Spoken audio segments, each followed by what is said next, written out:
नमस्कार, तारात्रा boys YouTube channel पर आप सभी का एक बार फिर से बहुत बहुत स्वागत है। और आप हमारे यूट्यूब चैनल पर नए हैं तो चैनल को सब्सक्राइब जरूर करें।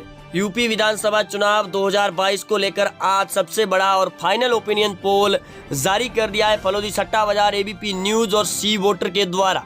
403 सीटों पर जारी हुए ओपिनियन पोल के बाद में यूपी के अंदर नेताओं की नींद उड़ा दी है। एक बार फिर बीजेपी पार्टी को पूर्ण बहुमत दिया जा रहा है। आज ओपिनियन पोल जारी होते ही यूपी के अंदर समाजवादी पार्टी के नेताओं की नींद उड़ गई है। वहीं विपक्ष की पार्टियों के नेताओं ने सीएम योगी आदित्यनाथ के खिलाफ में अपनी ताल पूरी तरीके से ठोक दी है मैदान के अंदर। वहीं चुनावी प्रत्याशियों के ऐलान भी जारी हो चुके हैं। इस बार किसकी बनेगी यूपी में सरकार? क्या फिर से चलेगी सीएम योगी आदित्यनाथ, या फिर चलेगा भगवा राज, या फिर आएंगे अखिलेश यादव की चलेगी सड़कों पर साइकिल?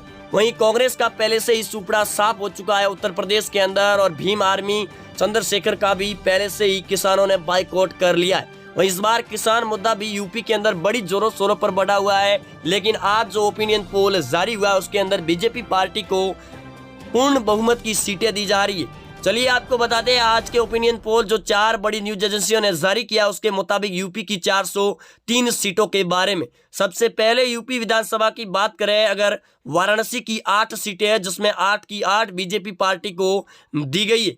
वहीं वाराणसी के बाद में बात करें दोस्तों, सीतापुर की 9 सीटें हैं जिसमें 8 बीजेपी को दी गई है और 1 अखिलेश यादव के खाते में दी जा रही है सर्वे के मुताबिक। वहीं गोरखपुर की बात करें, कुल 9 सीटें जिसमें 9 की 9 योगी के खाते में दी गई है। समाजवादी बहुजन समाज पार्टी और कांग्रेस को तगड़ा झटका लग रहा है। आजमगढ़ जो मुस्लिम क्षेत्र है, करीबन 10 सीटें जिसमें 9 सीटों पर अखिलेश यादव जीत रहे हैं और 1 सीट बीजेपी पार्टी को दी गई है आज के ओपिनियन पोल के मुताबिक। प्रयागराज की कुल 12 सीटें हैं जिसमें 1 सीट समाजवादी पार्टी को दी जा रही है। वहीं 11 सीटें बीजेपी पार्टी को दी जा रही है। कांग्रेस और बहुजन समाज पार्टी को 0 सीटें। प्रतापगढ़ की कुल 7 सीटें हैं जिसमें 2 समाजवादी पार्टी को दी गई है और 5 सीटें बीजेपी पार्टी के खाते में दी गई है। आगे दोस्तों एटा की बात करें, कुल 4 सीटें जिसमें 2 बीजेपी पार्टी को दी जा रही है और 2 सीटें समाजवादी पार्टी को दी गई है। गोंडा की बात करें, कुल 7 सीटें हैं जिसमें 1 सीट समाजवादी पार्टी को दी गई है और 6 सीटें बीजेपी पार्टी को। कांग्रेस और बहुजन समाज पार्टी को 0 सीट है। लखनऊ नवाबों की नगरी की बात करें, कुल 9 सीटें जिसमें 1 कांग्रेस को दी गई है, 2 सीटें समाजवादी और 6 सीटें बीजेपी को दी गई है। बाराबंकी की बात करें दोस्तों, जिसकी 6 सीटें जिसमें 4 सीटें बीजेपी पार्टी को दी गई है और 2 सीटें समाजवादी पार्टी को है। औरैया की बात करें, कुल 3 सीटें जो 3 की 3 बीजेपी पार्टी के खाते में दी गई है। वहीं आगे बात करें जालौर की 3 सीटों पर जो 3 की 3 बीजेपी के खाते में, समाजवादी पार्टी को 0 सीट मिल रही है। बागपत की बात करें, कुल 3 सीटें जिसमें 1 बीजेपी को दी गई है, 1 समाजवादी पार्टी और 1 सीट बहुजन समाज पार्टी को दी गई।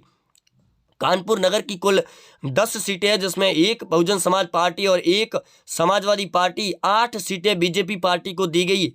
वहीं आगे बलिया की बात करें, कुल 7 सीटें जिसमें 4 बीजेपी पार्टी को दी गई है, 2 सीटें समाजवादी पार्टी को, 1 सीट बहुजन समाज पार्टी कांग्रेस को 0 सीट दी गई। कुशीनगर की 7 सीटें जिसमें कांग्रेस को 0 सीटें, मायावती को 1, अखिलेश यादव को भी 1 सीट और 5 सीटें बीजेपी को दी गई।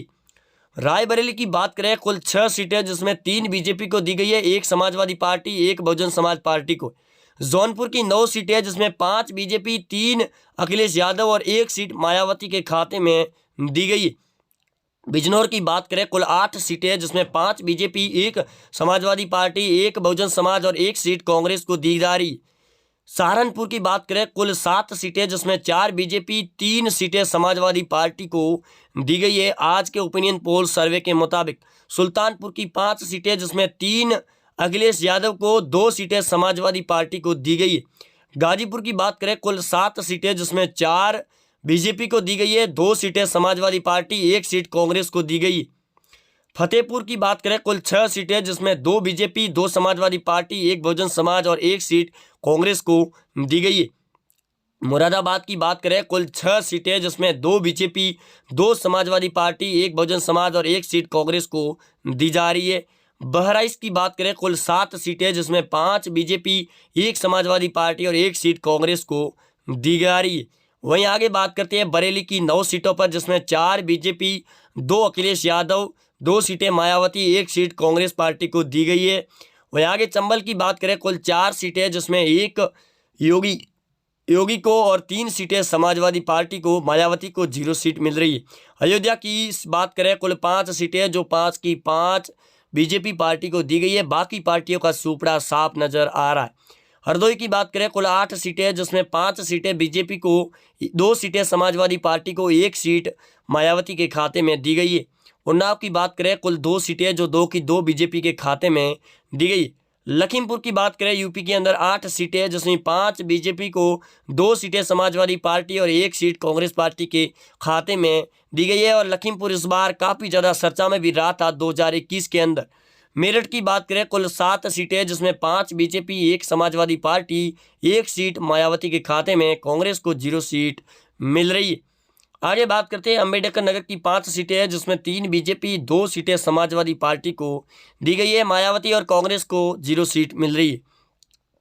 अबरोह की बात करें कुल 4 सीटें जिसमें 1 बीजेपी, 1 अखिलेश यादव, 1 सीट मायावती और 1 कांग्रेस के खाते में देती हुई नजर आ रही है।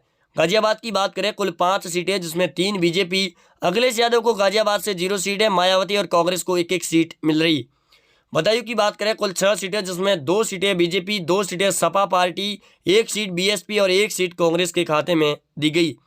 फिरोजाबाद की बात करें कुल 5 सीटें जिसमें 1 बीजेपी जीत रही है, 2 सीटें अखिलेश यादव को दी गई है और 2 सीटें बीएसपी पार्टी को दी गई है। वहीं आगे बात करते हैं आगरा की 9 सीटों पर जिसमें 2 सीटें कांग्रेस को, 1 सीट बीएसपी, 3 सीटें सपा और 5 सीटें बीजेपी पार्टी को दी गई है। आगरा जिले की 9 सीटों में से मुजफ्फरनगर की बात करें कुल 6 सीटें जिसमें 1 बीजेपी को दी जा रही है, 6 सीटें सपा पार्टी, 1 सीट मायावती, 2 सीटें कांग्रेस को।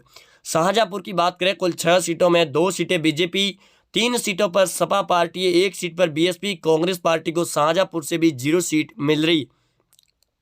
देवरिया की बात करें कुल 7 सीटें हैं जिसमें 4 सीटें बीजेपी को, 2 सीटें अखिलेश यादव, 0 सीट मायावती को, 1 सीट कांग्रेस को है। हमीरपुर की 2 सीटें बीजेपी पार्टी के खाते में जाती हुई नजर आ रही है। आज के महा ओपिनियन पोल सर्वे के मुताबिक बागपत की 3 सीटें हैं जिसमें 1 बीजेपी, 1 एसपी और 1 बीएसपी, कांग्रेस पार्टी को बागपत से भी 0 सीट मिल रही है। आगे बात करते हैं महोबा की 2 सीटों पर जिसमें बीजेपी पार्टी को 2 सीटें, 2 की 2 मिलती हुई नजर आ रही है महोबा जिले की सीटों पर। हमीरपुर की 2 विधानसभा सीटें हैं जो 2 की 2 बीजेपी पार्टी के खाते में जारी है। वहीं आगे बात करते हैं हमीरपुर के बाद में कौशाम्बी जिले की 3 सीटों में जिसमें 2 बीजेपी, 1 समाजवादी पार्टी, बीएसपी और कांग्रेस पार्टी का यहाँ से भी सुपड़ा साफ नजर आ रही है। कोरैया की बात करें कुल 3 सीटें जिसमें 1 बीजेपी, 1 सपा पार्टी और 1 सीट बीएसपी पार्टी को दी जा रही है, कांग्रेस को 0 सीट मिल रही है। आगे बात करते हैं अमेठी की 4 सीटें जिसमें 3 सीटें बीजेपी को, 1 सीट एसपी पार्टी को दी गई है, बीएसपी को 0, कांग्रेस को भी 0 सीट मिल रही। काशीराम नगर की बात करें कुल 3 सीटें जिसमें 3 की 3 बीजेपी पार्टी को दी गई है, बीएसपी और सपा पार्टी को 0 सीट। वहीं चंदौली की बात करें कुल 4 सीटें जिसमें 2 एसपी पार्टी, 2 सीटें बीजेपी पार्टी को दी गई है, बीएसपी को 0, कांग्रेस को भी 0 सीट मिल रही है। वहीं इटावा की बात करें कुल 3 सीटें जिसमें 2 BJP, 1 seat SP party, BSP को 0, कांग्रेस को भी 0 सीट मिल रही है। वहीं आगे बात करते हैं बुलंदशहर की 7 सीटों पर मित्रों जिसमें 5 सीटें बीजेपी को दी जा रही है, 1 seat Sapa party, 1 BSP party, Congress को 0 है। मिर्ज़ापुर की बात करें कुल 5 सीटें जिसमें 2 सीटें सपा पार्टी, 3 सीटों पर बीजेपी पार्टी को जीत दी गई। वहीं आगे बात करते हैं मिर्ज़ापुर के बाद में यूपी की कुल 403 सीटों पर दोस्तों जिसमें 290 सीटें बीजेपी को दी गई है। आज के ओपिनियन पोल सर्वे के मुताबिक पूर्ण बहुमत मिल रहा है। वहीं 100 सीटें समाजवादी पार्टी को मिल रही है, 8 सीटें बहुजन समाज को, 4 सीटें कांग्रेस को। पिछले चुनाव की अगर बात करें 2017 के चुनाव में तो यहाँ पर बीजेपी पार्टी को करीबन 25 से 30 सीटों पर नुकसान हो रहा है, जहाँ 70 सीटें मिली थी समाजवादी पार्टी को, वही सीटें इस बार 30 सीटें बढ़कर 100 सीटों का आकलन छू रही है समाजवादी पार्टी। लेकिन सीएम योगी आदित्यनाथ और बीजेपी के चाणक्य गृह मंत्री अमित शाह के यूपी के दौरों के बाद में सर्वे लगातार बदलता हुआ नजर आएगा। पहले चरण के चुनाव के दौरान में भी इस बार यूपी विधानसभा चुनाव के 403 सीटों पर 7 चरण है और 7 चरणों में प्रथम चरण के चुनाव 10 फरवरी को होने वाले। लेकिन चुनाव से पहले लगातार यूपी के चुनाव इस बार देश के अंदर सबसे बड़ा मुद्दा बने हुए हैं और पूरे देश की जनता की निगाहें भी यूपी विधानसभा चुनाव 2022 के अंदर टिकी हुई है कि सीएम बाबा फिर से योगी लौटेंगे या फिर अखिलेश यादव लौटेंगे। जय हिंद, वंदे मातरम।